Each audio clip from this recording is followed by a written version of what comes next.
সপ্তমীর দিন ঘোরাঘুরি করেছিলাম বেড়াচাপায়, সেটা তোমরা আগের ভিডিওটাতে দেখলে। আর অষ্টমীর দিন সন্ধেবেলা ছোলা সিদ্ধ খেয়ে বেরিয়ে পড়েছিলাম দিদি আর আমি গুবলুকে নিয়ে একটু ঠাকুর দেখতে। অন্নপূর্ণা পুজো হয় আমাদের এখানে দুটো, আরও একটা হয় আর একটু দূরে গিয়ে, মানে মোট তিনটে হয়। সেখানেই চলে গেছিলাম একটু অন্নপূর্ণা ঠাকুর দেখতে। আর সেখানে দেখো গুবলু আর মিমির কত রকমের দুষ্টুমি চলছে। আর তারপর এখানে প্রসাদ বিতরণী চলছিল পুষ্পান্ন, আর সেটাই আর কি আমরাও একটু নিয়ে নিয়েছিলাম। আমরা তারপর গুবলু একটু খেয়ে নিয়েছিল, খেয়ে নিয়ে আমরা আবারও চলে গেছিলাম আরও একটি অন্নপূর্ণা ঠাকুর দেখতে।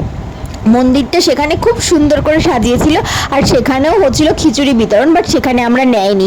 আর তারপর আমাদের খুব পাড়ার খুবই কাছে যে বিশেষ পাড়ায় অন্নপূর্ণা পুজো হচ্ছে সেখানে গেছিলাম, আর বেশ কিছুক্ষণ আমরা আরতি দেখেছিলাম। আর ঢাকের তালে আরতিটা এত সুন্দর হয়েছে। আরও যা যা করেছে সেটা আসছে পরের ভিডিও, ততক্ষণ তোমরা এইটা এনজয় করো। তুমি লাইক শেয়ার অ্যান্ড কমেন্ট করতে ভুলে যেও না। টাটা।